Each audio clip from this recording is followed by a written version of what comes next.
and then we can proceed. Om Ajnana Timirandasya Jnananjana Shalakaya Chakshurunmilitam Yena Tasmai Shri Gurave Namah. Shri Chaitanya Manobishtam Stapitam Yena Bhutale Swayam Rupa Kadamahyam Tadati Swapadantikam.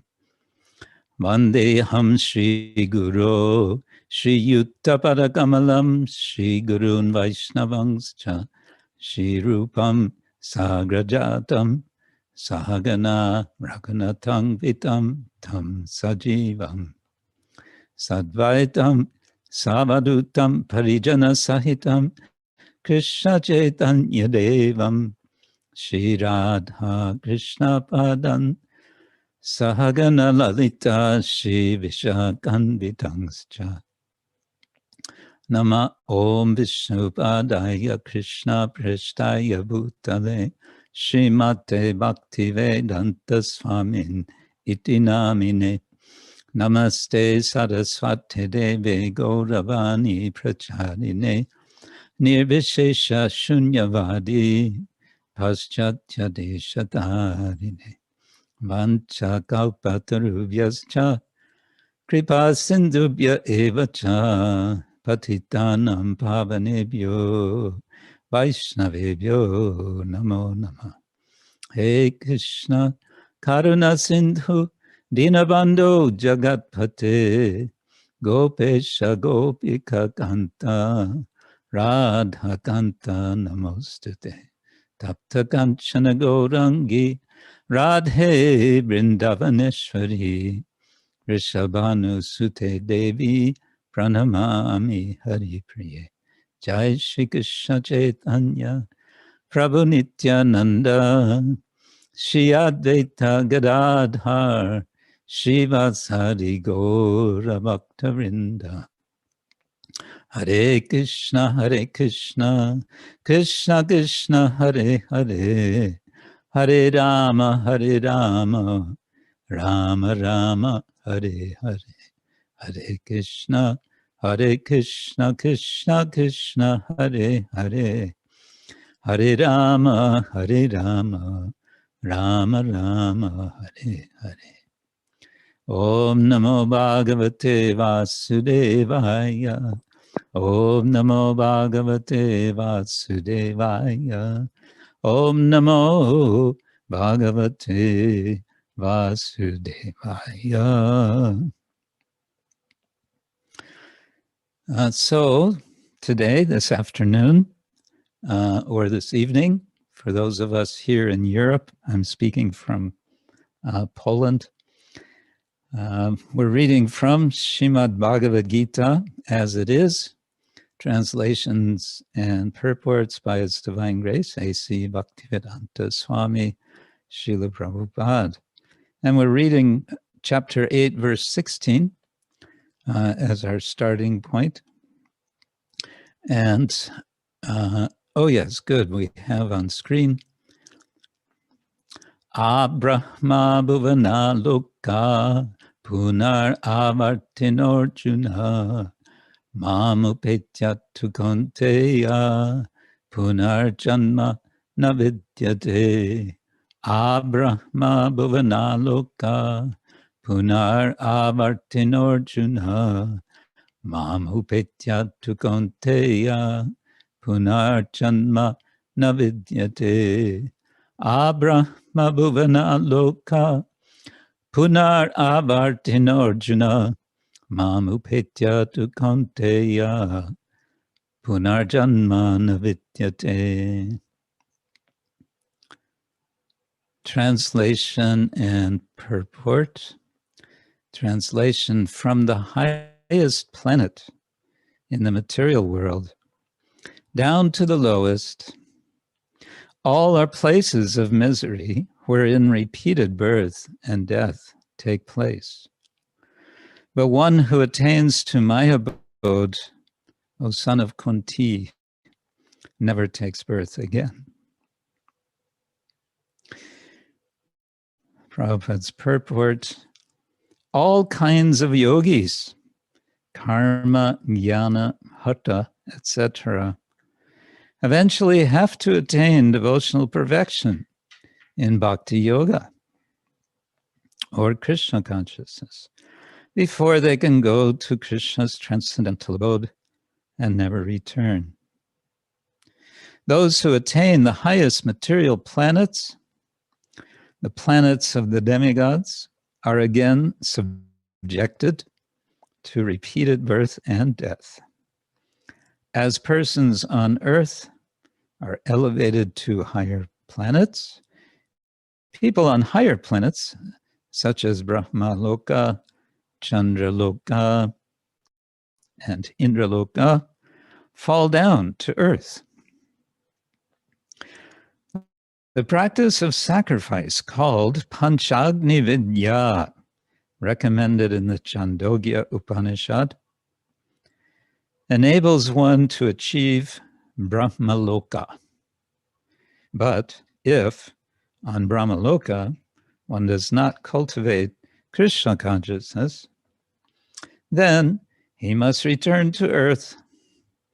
Those who progress in Krishna consciousness on the higher planets are gradually elevated to higher and higher planets.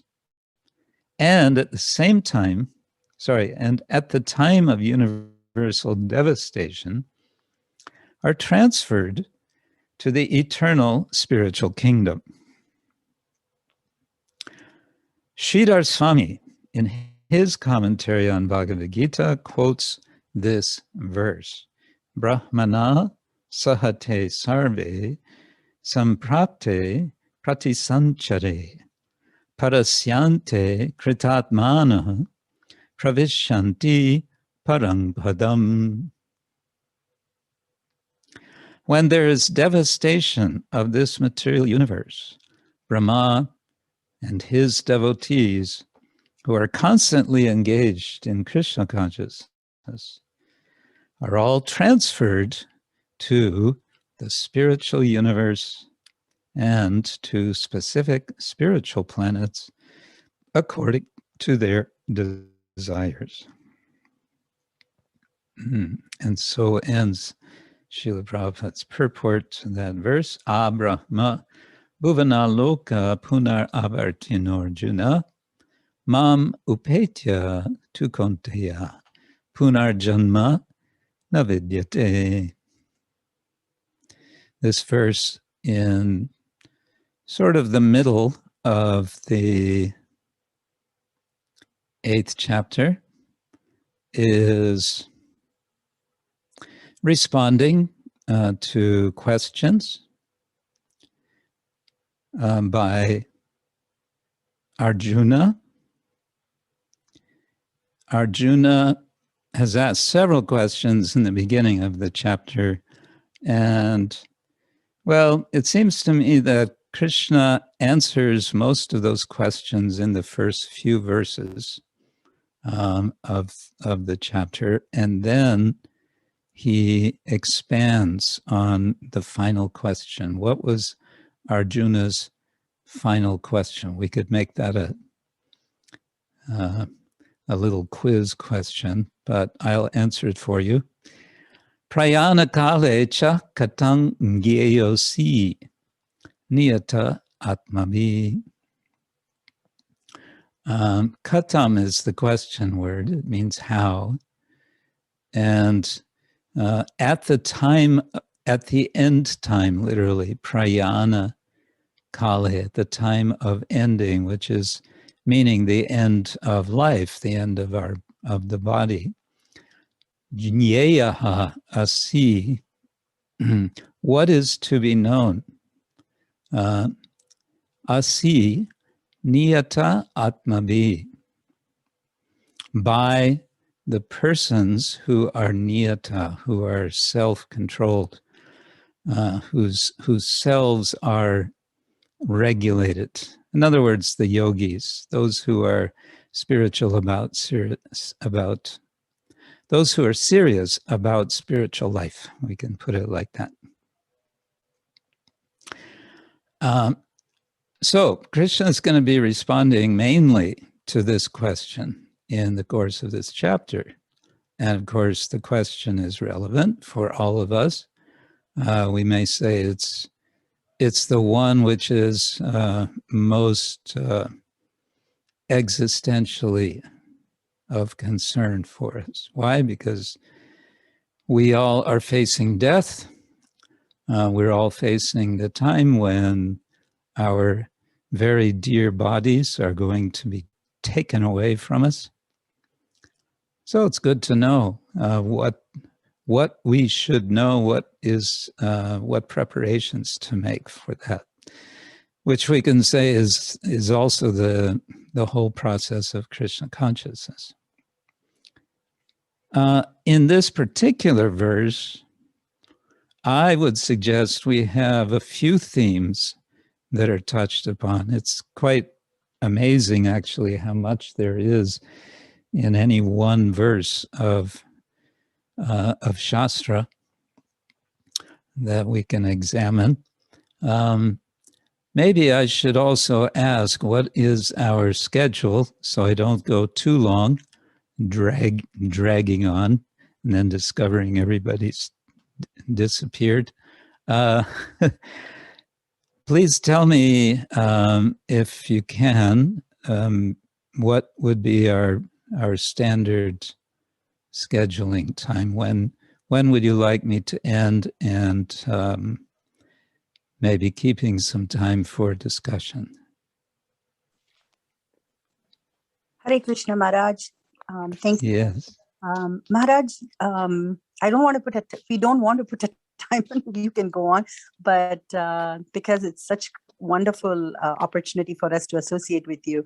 1 to 2 is usually an hour for our guest speaker, and then 2 to 2:30 plus 15 minutes here and there would be question and answers, comments, Maharaj. Oh, okay.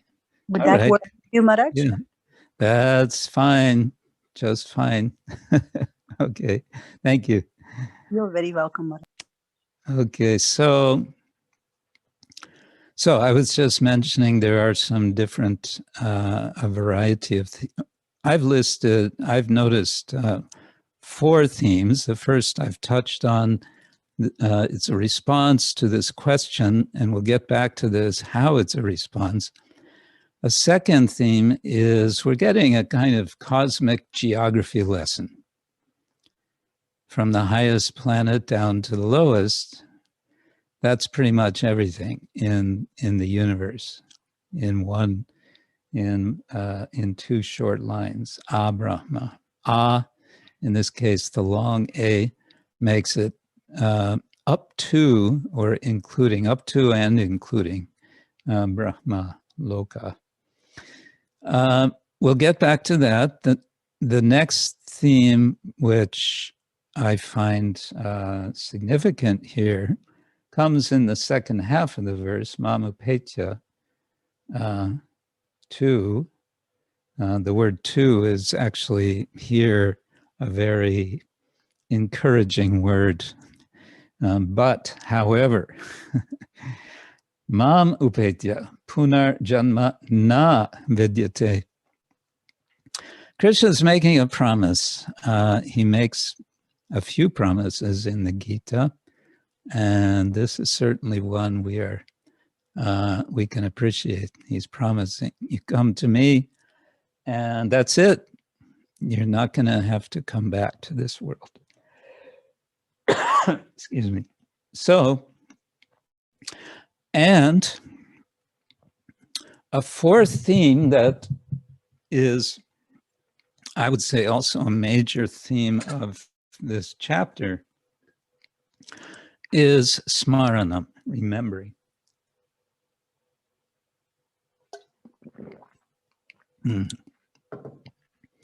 Remembering the Lord.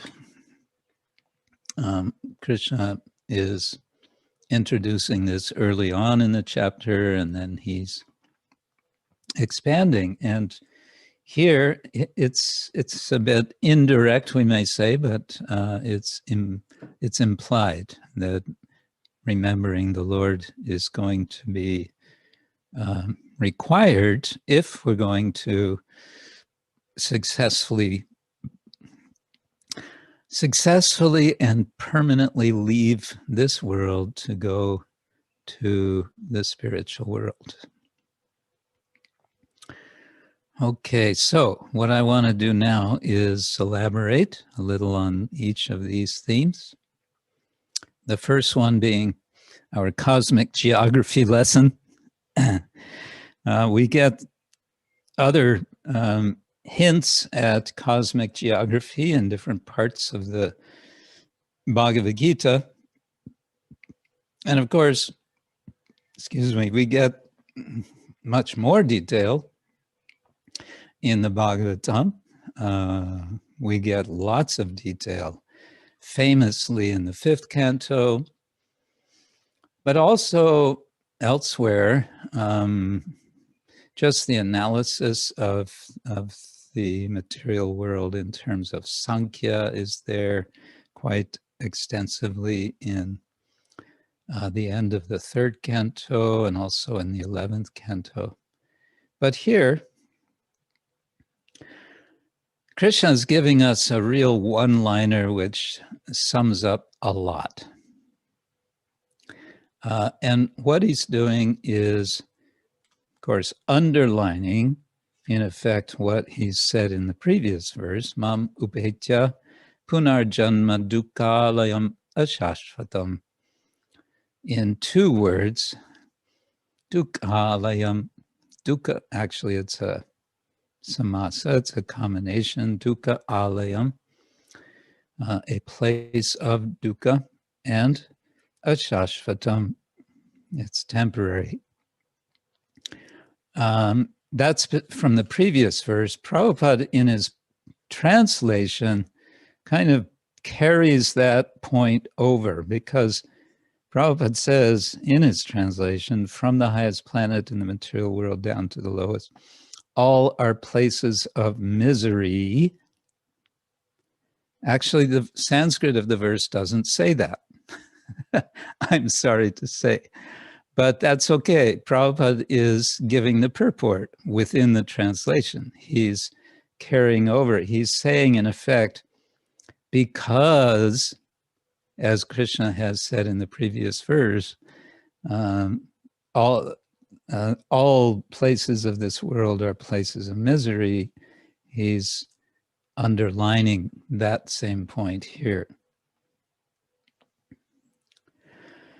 Now, so that's all kind of wrapped up actually in the 2 verses, 15 and 16, in super short and almost abrupt way. They say what this material world is all about. And then we might think, oh, but, you know, actually, that's just a generalization that there's that this world is a dukkhalayam. It's a generalization, and therefore it's not telling the whole story. There must be some place here where there is happiness. And of course, one can make that argument. There are places in the world, on this planet even, even on the Earth planet, there are places of happiness. What is it? In the small country of Bhutan, they are proud of having, what is it they call it? Gross national happiness or something like that. They have the highest rating of the world. Sometimes it's Denmark. I think it's only Denmark because they tend to keep somewhat, I shouldn't say this, the population tends to be largely intoxicated. Anyway, so we may make some kind of argument like this, you know, there's some places and people are having certain degrees of happiness, so don't knock it. And so Krishna is saying, actually in the previous verse, yeah, there may be something, but ashashvatam, it's temporary. Shashvata, of course, means perpetual, and ashashvata means not perpetual, which means temporary. And so with this verse, verse 16, then he's making that more specific by saying, you have to return from wherever you were finding some happiness. You've got to come back. You've got to come back to places where there's more concentration of misery. That's just how it is. And so here's the point. Here's the interesting point, is that Krishna, by making this statement, is saving us a lot of time. He's saving us the trouble of trying to find out for ourselves in this life, in the next life, and the life after that, and countless lives wandering up and down the universe to try to find that permanent happiness. He's saying, basically saying, don't waste your time. I'm going to tell you, and all you have to do is accept that you will not find such happiness in this world. So we can understand, if we're smart, then we'll say, aha, oh, okay. So then what should I do? I'm not going to waste my time searching. So what should I do? Now there's another verse in the previous chapter you've been reading where Lord Krishna says to Arjuna, another way of putting this, it's another time saver verse. He says, Bahunam janmanam ante jnanavang vidyate vasudeva sarvam iti sa mahatma sudulabha. Srila Prabhupada explained this in one lecture, specifically with regard to this verse. Bahunam janmanam ante, after many births, Jnanavan, the person who is a knower, someone who possesses knowledge, mam prapadyate, he or she takes shelter of me. And taking shelter of me, vasudeva sarvam iti. Iti works like quotation marks, usually in Sanskrit. So this is like he's quoting the devotee saying, Vasudeva sarvam, Vasudeva is everything. Who says that? Sa Mahatma, someone who has a big heart, I would put it that way. The big-hearted ones, Mahatma, the great-souled ones, Sudurlabha, who is very rare. So Prabhupada is saying that this verse is a big time saver. We can save the time of going through many lives if we simply hear this statement that after many lives, I can come to this understanding that Vasudeva is everything.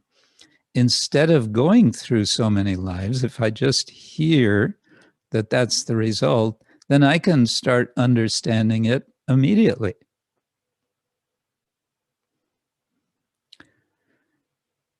So like that, Krishna he wants to save us trouble.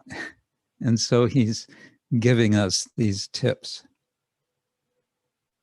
Now, someone may say, well, okay, so if this world, this material world is just a place of ignorance, of suffering, a place of misery, then, what's its purpose? What is its purpose? It seems to be without purpose. And this seems to be the conclusion of some of the modern philosophers, Western philosophers,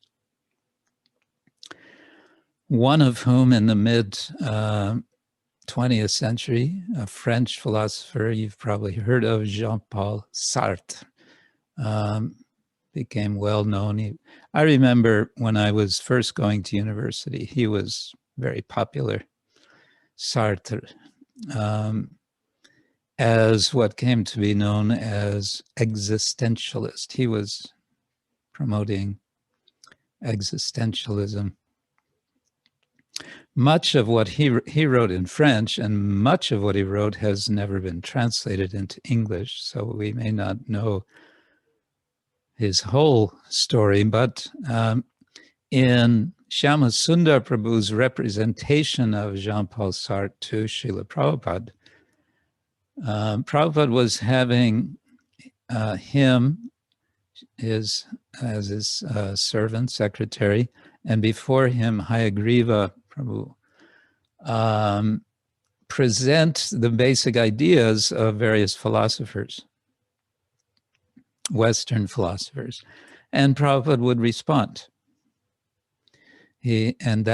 Those conversations were recorded, and they have been also printed, published many years ago. I don't know if it's still in print. Spiritual dialecticalism or something like that. It's probably on database. Any case, one idea of Sartre, at least at one time in his career, was, and I think he kind of stuck with this, he was basically atheist.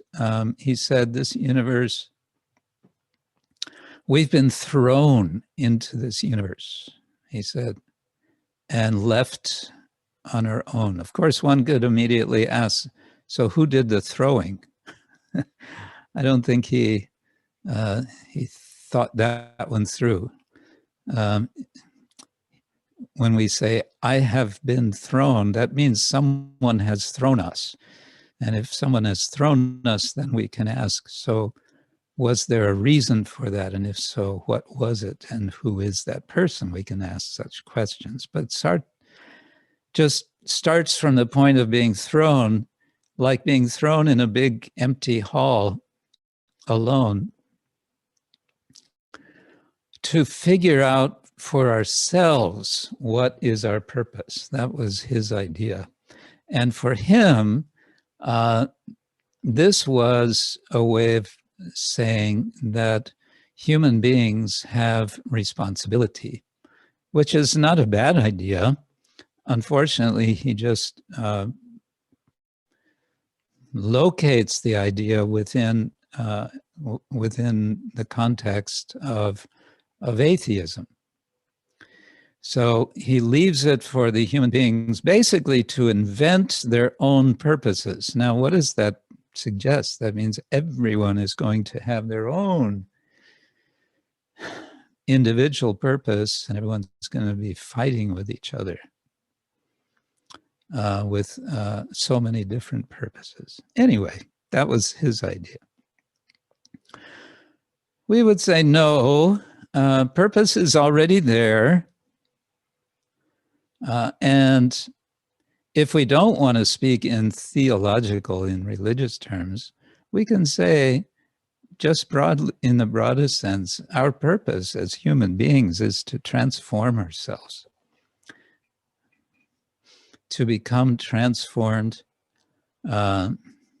within and without, internally and externally, to fulfill the fullness of our existence as human beings, to realize what it is that's special about being human,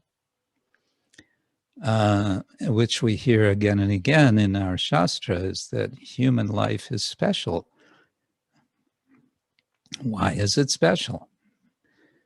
Because we can realize our humanity. What to speak of our godliness? Just to realize our humanity it would be a considerable accomplishment. Okay, that's just rambling a bit about cosmic geography and purpose. Now let's talk a little about Krishna's promise. He says when we go to him, we need not return. He's going to say this again in the 15th chapter, in which he's describing the spiritual world. And he's making that in a definite way. He's not saying, well, if you're lucky, you can come and never have to return. He's saying, if you come to me, then you will not return. It's a one-way ticket. Now, when we say it's a one-way ticket, that makes a lot of people a little scared, or maybe very scared. What? A one-way ticket? What if I don't like it there? Yeah, that's a good question. If we don't like it there, what then? Well, Krishna is suggesting that you will like it. Not only will you like it, you will love it.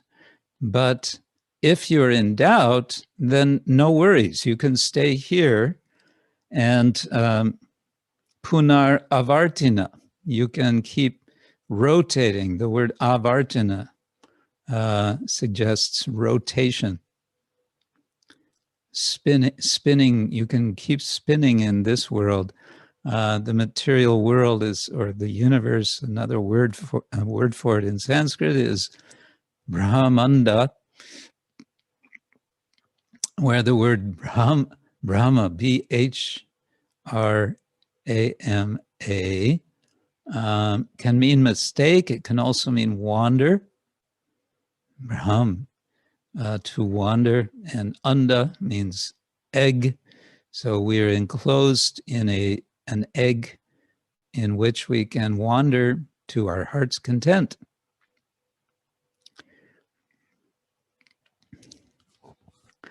But at some point there may be some impetus to finally end the party, to get out of this world.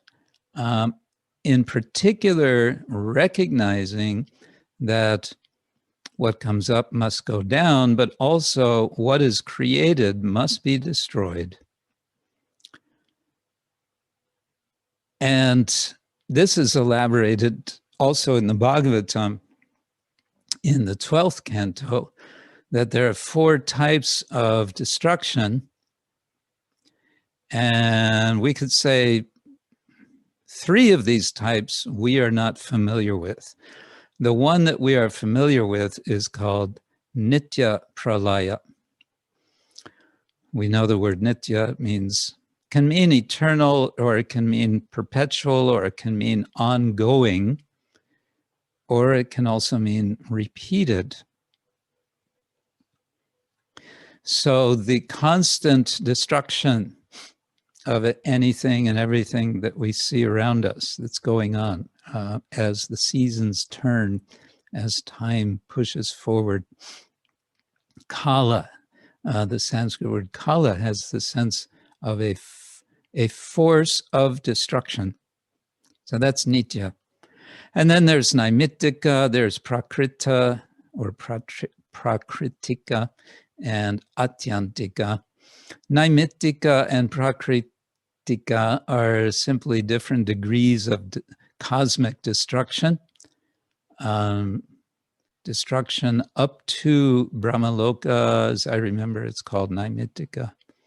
And then prakritika is when also Brahmaloka is destroyed. And as Prabhupada mentions here from Sridhar Swami, the residents of Brahmaloka move up. They are promoted to the spiritual world. And then atyantika, refers to the destruction that is accomplished by the effort of yogis. And an example of this would be Parikshit Maharaj. As we know, Maharaj Parikshit was cursed to die in 7 days. He did the right thing. After hearing about the curse, he accepted it, and then he went and sat on the bank of the Ganga and heard for 7 days and 7 nights the Bhagavatam from Srila Shukadev Goswami. And as a result of his hearing and absorbing and imbibing, he was able, before the cursed action would take place, namely that he would be poisoned, bitten and poisoned by Takshaka, before that happened, he had already left his body. He'd already removed himself from his body completely. So that would be one example of atyantika. I think we could say sati is another example, and then there are others in the Bhagavatam. But the point is, destruction is there, and at some point we wake up and realize, I'm on a burning ship, or I'm in a burning house, I have to get out. So that impetus is there, which is then made firm by Krishna's promise. Krishna's promise that you come to me, you don't have to go back to the burning house. Srila Prabhupada mentions in his purport a sacrifice, a practice of sacrifice called Panchagni Vidya, which he says is recommended in the Chandogya Upanishad. So I looked this up. It's in the Chandogya. It's also mentioned in the Brihad Aranyaka Upanishad. These are 2 of the main Upanishads. And, well, I didn't get too much into it because it gets very technical very quickly.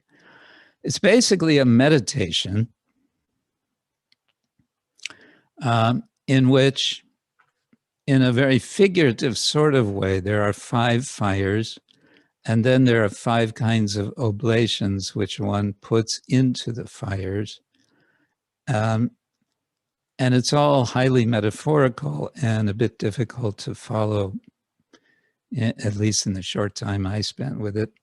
But the whole idea is that through this meditation, one can elevate oneself to, to higher planets. Here, Prabhupada says one can achieve Brahmaloka.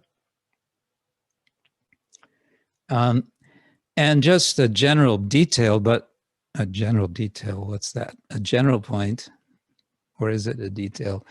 There are in the Upanishads several passages which have come to be called vidyas. And traditionally there are 32 of these. And here the word vidya, which usually is translated as knowledge, here we could say it's something like technology or technique. These are techniques for elevating the consciousness in a very sort of focused and determined way. Well, we don't do that. We don't do these vidyas. We have another process. We have the bhakti process. And in the bhakti process, what do? Well, we hear and we chant, and and for now I'm underlining the word remember.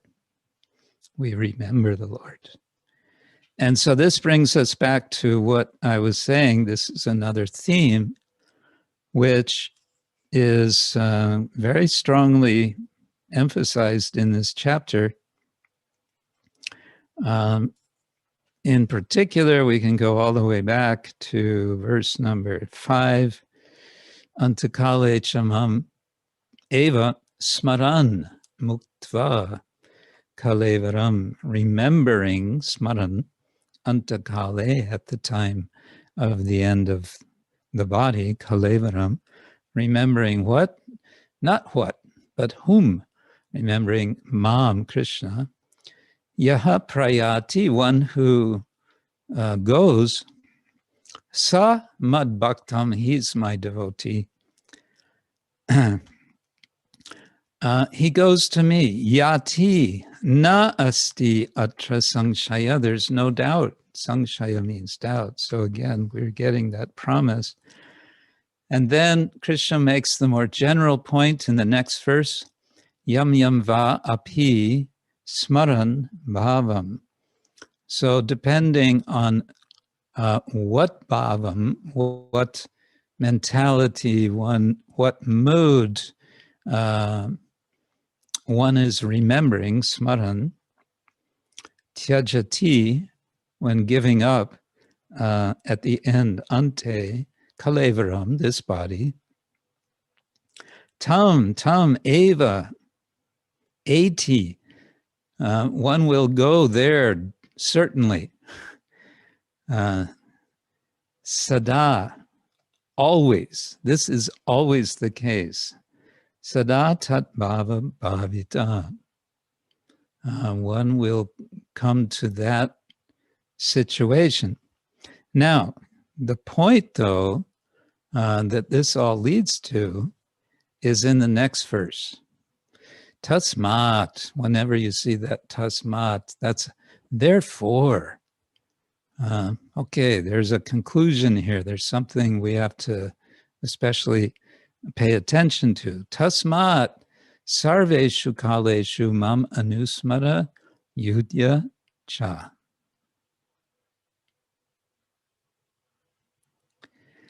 Maisar arpita manobudhir mam eva eshasi, or eshasi. Asangshaya, again, there's no doubt, you'll come to me if you do two things. Now, this is quite interesting. Krishna, this is the only verse in the chapter that I know of in which Krishna is giving a specific command. He's commanding Arjuna. What is he commanding? Two things. Anusmara, yudya. Remember, and don't just remember once, but remember constantly, ongoing. Anusmara. Remember what? Not what, but whom? Mam anusmara. Okay, I'll sit down and I'll just remember Krishna. I'll chant Hare Krishna. No, Krishna says, yudyacha, also you have to fight. What? You want me to fight and you want me to remember you at the same time? Both simultaneously? Sorry, I have a one-track mind. I can do one or the other. I can't do both. Krishna says, sorry, you have to do both. And you'll be able to do it. Why will you be able to do it? Because you're going to practice. You're going to practice abhyasa yoga yuktena abhyasa. You're going to, abhyasa means practice. Practice means you do it and you do it again and you do it again. You keep going. And by your practicing, you improve. So this remembering, and then Krishna says how to remember. He gives details, how to remember Krishna in the next verse, verse 9. Kavim puranam anushasitaram anorani angsangs anusmaret yaha. All sorts of qualities of Krishna. He is the original poet. Kavi means poet. It also means philosopher. And Puranam, he's ancient. He is the Anushasitar. He's the controller. He's great. He's small. He's everything in between. He is maintaining everything. And on top of all this, achintya, he's inconceivable. You may say, what? If he's inconceivable, how am I supposed to remember him? Practice. This is what Krishna says, practice. So that's what we want to do in the course of our lives. And the course of our lives means, of course, in the course of our daily lives, not just certain times, but as Prabhupada would say again and again, 24 hours a day, 7 days a week. How do we do that? Okay, well, that's the whole process. And it's practice. And it's inviting Krishna to help us. That's the prayer. That's the vandanam aspect. Shravanam kirtanam, Vishnu smaranam parasedam, archanam vandanam, dasyam sakyam atmani vedanam. The vandanam, the prayer. I found one particular prayer very helpful for myself to remember Krishna. And the prayer is in the form of a question. And the prayer goes like this. Oh Lord Krishna, where are you right now? Where are you? And Krishna's telling us where he is. In the Gita, he's saying, Rasoham apsu kaunteya, prabhasmi shashi shuryayo, I am in the taste of water. I am the taste of water. He doesn't say I'm in the taste. He says I am the taste. He says I am the light of the sun and the moon. He says I am the syllable Om. He says I am the ability in Purusha. We are all Purushas. And if you're thinking, well, even that's hard for me to remember. Well, we're all engaged in so many activities. Perhaps we have a job. Every day we go to work, we have particular tasks to perform. Why are we doing that work? Well, we've been engaged. We have that position because we have qualifications to do it. We have abilities. Krishna says, I'm that ability. So if we subtract the ability from ourselves, then where are we? And then we're minus Krishna. That's impossible. We're always with Krishna, and Krishna always gives us so much ability. In the Bhagavad-gita, Krishna is giving us many hints on how to see him in our daily lives, but we're not going to be looking for Krishna unless we have a question in our minds. Krishna, where are you? But if we practice asking that question, Krishna, where are you? Immediately we'll become aware, oh, Krishna, you are here. Yes, you're with me. You are here in so many ways. Externally, you are within me. You are surrounding me in all so many different ways. And when we have that sense of Krishna's presence, then we feel fully sheltered. We feel empowered. We can indeed do the duties, the yudhya, the fighting or whatever it is we have to do. Mamanusmara yudhyacha. We can do both. Tasmad sarveshu kaleshu.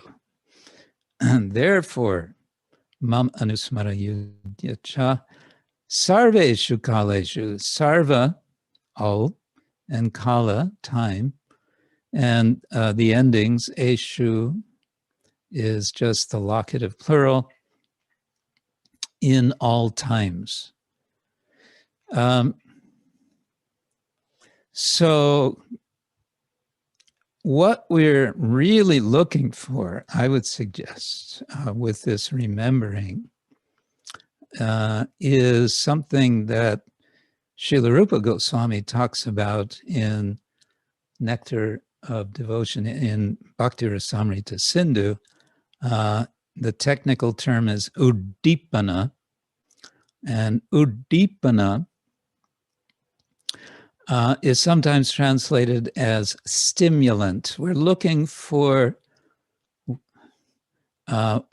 ways that our memory of Krishna can be stimulated. And the beginning of that process is specified, in fact, as karma yoga. I came across this statement by Srila Prabhupada, and then maybe we'll end. This was in something called Message of Godhead. Prabhupada says, karma yoga, or work with transcendental results, is the seed of pure devotional activities. This science is taught by Sri Krishna himself or his bona fide confidential servants. Unless one takes his lessons from such sources, one must inevitably misunderstand the import of karma yoga, as do the ordinary mundaners who often advertise themselves as karma yoga experts. So Prabhupada is saying we need to understand karma yoga is the seed of pure bhakti, which suggests then karma just means activity.